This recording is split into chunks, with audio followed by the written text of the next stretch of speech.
सितंबर को टीएससी की बैठक हुई थी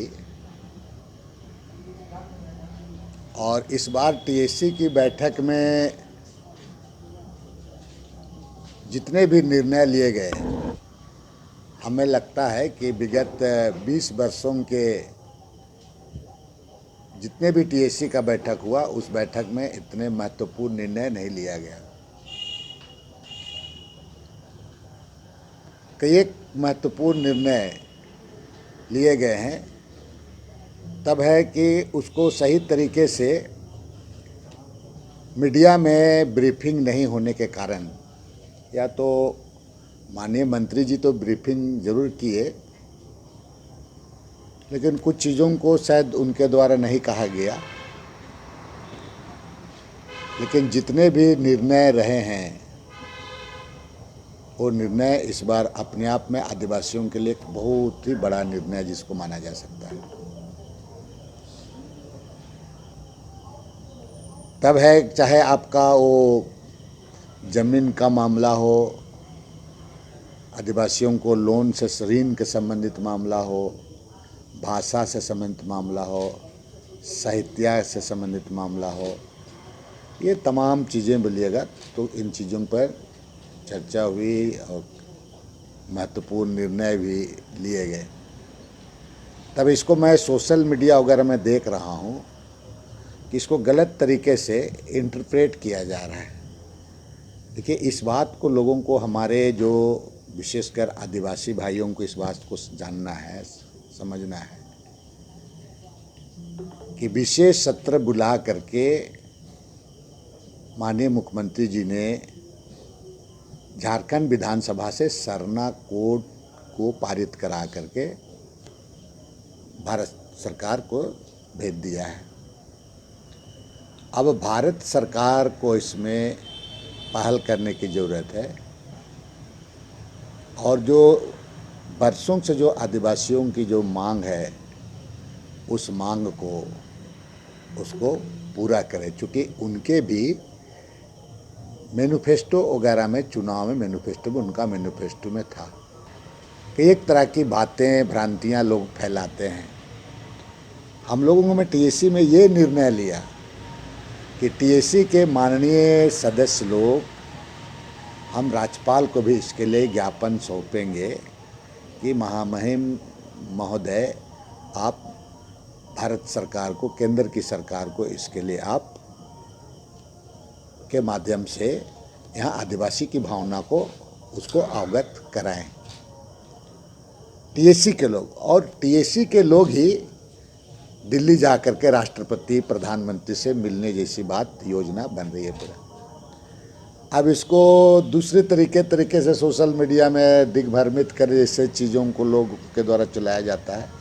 मेरा सिर्फ और सिर्फ आप लोगों से बात करने का ही इतना ही मतलब है कि हमारे आदिवासी भाई लोगों को, नेताओं, सभी लोगों को मैं आग्रह करूंगा कि इस पर किसी तरह का राजनीतिक ना करें और फालतू का बयानबाजी ना करें, लोगों को दिग्भ्रमित ना करें।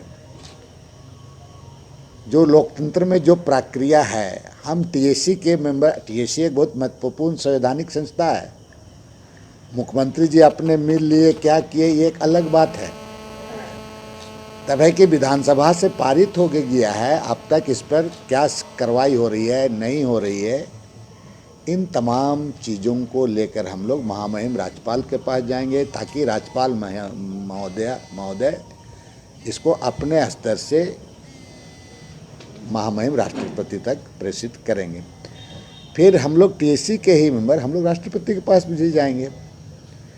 तो इसलिए इसमें किसी तरह का दिग्भ्रमित, कई एक तरह की बात जो आते हैं, कई तरह की बात जो कहा जाता है कई संगठन के द्वारा, तो मैं चाहूँगा कि पहले संगठन के हमारे जो भी माननीय लोग हैं वो लोग चीज़ों को समझ करके, चूँकि आदिवासी का मामला बहुत संवेदनशील भी है और आदिवासी बहुत सरल होते हैं। आजकल मोबाइल आ गया है, कोई ऐसी बातों को नहीं किया जाना चाहिए जिसमें आदिवासी भाई दिग्भ्रमित हो।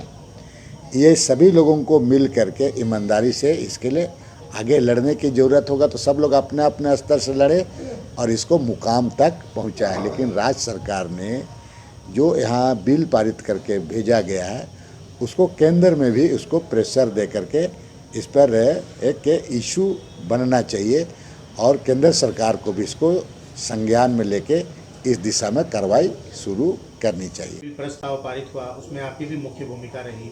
अब जबकि मुख्यमंत्री वहां गए, गृह मंत्री से मिले, तो जो आदिवासी सामाजिक संगठन है, धार्मिक संगठन है, उनका यही कहना है कि ये एक बहुत बड़ी मौका था, गोल्डन चांस था, जिसमें वो चूक गए। खाली जातीय जनगणना की बात की, लेकिन सरना धर्म कोड की बात नहीं की।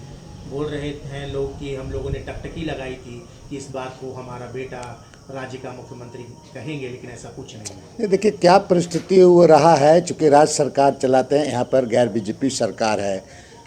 गृह मंत्री का क्या ये था, मुख्यमंत्री किस परिस्थिति में रहा होगा, तो अगर वो किस चीज़ों में बोले भी हैं, कुछ चीज़ों में बोला, बहुत सारी चीज़ मीडिया में नहीं आया, अंदर में कुछ चीज़ को बोला होगा, मीडिया को तो वहाँ से बाहर रखा गया था, उसमें मीडिया नहीं था। ऐसी बात नहीं कि इस शब्दों में इस संबंध में कुछ चर्चा नहीं किया, निश्चित रूप से चर्चा थोड़ी बहुत हुई होगी, लेकिन हमको लगता है फलाफल नहीं हुआ होगा, चर्चा हुआ होगा। तब है कि ठीक है, इसलिए आप देख रहे होंगे कि जातिगत जनगणना के संबंध में भी भारतीय जनता पार्टी के अंदर में रह करके उस पर आपका उसका एक तरफ से सकारात्मक नहीं है।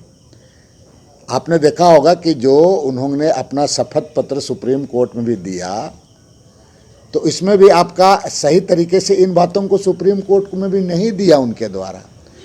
तो जब ये बात है और यहाँ गैर बीजेपी की सरकार है, तो निश्चित रूप से ये बात को समझना होगा कि गृह मंत्री आपका इस बात को थोड़ा जिसको कहा जाए नज़रअंदाज का काम किए ही होंगे उसमें। इसीलिए जब मुख्यमंत्री कुछ बात बोला होगा नहीं पता, अब टीएसी वहाँ जा करके, चूँकि टीएसी की एक बहुत बड़ी जिम्मेदारी है, संवैधानिक बॉडी है ये जा करके इस बात को रखने का काम करेगा। साथ में मैं ये भी कहूँगा कि एक बीजेपी का बहुत बड़ा कुछ लोग लगे हैं इसमें, आपका टीएसी का बैठक को इन लोगों ने असंवैधानिक बताया, जबकि टीएसी एक संवैधानिक बॉडी है, संवैधानिक संस्था है, और उसको इनके द्वारा आपने अखबार में देखा होगा असंवैधानिक। एक तो इनके द्वारा इनका जो मेंबर लोग गए नहीं, बाबूलाल मरांडी गए नहीं, नीलकंठ मुंडा जी का अनुपस्थिति, कोचे मुंडा जी का अनुपस्थिति। भाई जब जहाँ पर ट्राइबल के बारे उनके हित की बात होती है, उनके लिए नियम कानून बनता है, बहुत सारे मुद्दे हैं, तो उस मीटिंग में नहीं जाना कि आदिवासी का दुश्मन कौन है। मैं पूछना चाहता हूँ, क्या टीएसी असंवैधानिक है? आप किस तरीके से बोल रहे हैं? आप जज हैं क्या? आप कोर्ट हैं क्या? क्या आप टीएसी जैसा को आप बता रहे हैं असंवैधानिक? मैंने आदिवासी का जो संस्था है, जिसमें आदिवासी के लिए नीतिगत फैसला लिया जाना है, आदिवासी के महत्वपूर्ण चीज़ों पर आपको वहाँ पर आपको कानूनी जमा पहनाना है, ऐसी चीज़ों पर आप उसको असंवैधानिक बोल करके क्या मैसेज देना चाहते हैं?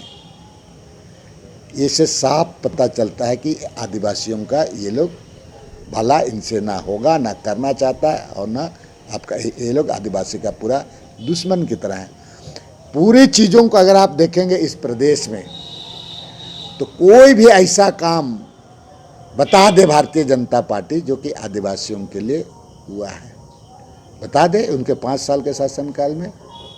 केवल और केवल बोलिएगा तो सारा चीज़ आपका उल्टा पुल्टा लूट खसोट हुआ है, पूरा ज़मीन का ग्रैपिंग हुआ है, लैंड बैंक से मामला है, अवसर मिला CNT एक्ट में पूरा हाथ डाल दिया, पूरा भाषा से संबंधित यहाँ के साहित्यकार लोगों को यहाँ पर और यहाँ आंदोलनकारियों को यहाँ पर यहाँ की संस्कृति परंपरा पर अगर कुछ बात होता तो मानते कि भाई किया है, लेकिन आप बता दीजिए। सिर्फ और सिर्फ ये लोग वोट बैंक में के लिए भोले भाले लोगों को, आदिवासियों को की बात बोल करके केवल बात करते हैं। सदन में भी तो हमने देखा है, आप चिल्ला तो लेते हैं, लेकिन आदिवासी का मामला आता है, डिबेट का मामला, तो आप डिबेट में झाल बजाने का काम करते हैं। इसलिए इस बातों को समझने, इसलिए मैं मित्रों से कहूँगा जो लोग सोशल मीडिया में करें, आप ऐसी चीज़ों से बचना चाहिए और खुद ब खुद अपना बीड़ा हमें उठाना है। हम लोग अभी जीवित हैं, हम लोग बिल्कुल जिम्मेवारी पूर्वक कहेंगे कि आदिवासी के लिए हम लोग चाहे जो भी कुर्बानी देना होगा देंगे, और विशेषकर सरना कोर्ट जैसे मामला हो, चाहे और भी जो मामला हो आदिवासियों का हित के लिए, उसमें हम लोग कतई पीछे नहीं हटेंगे।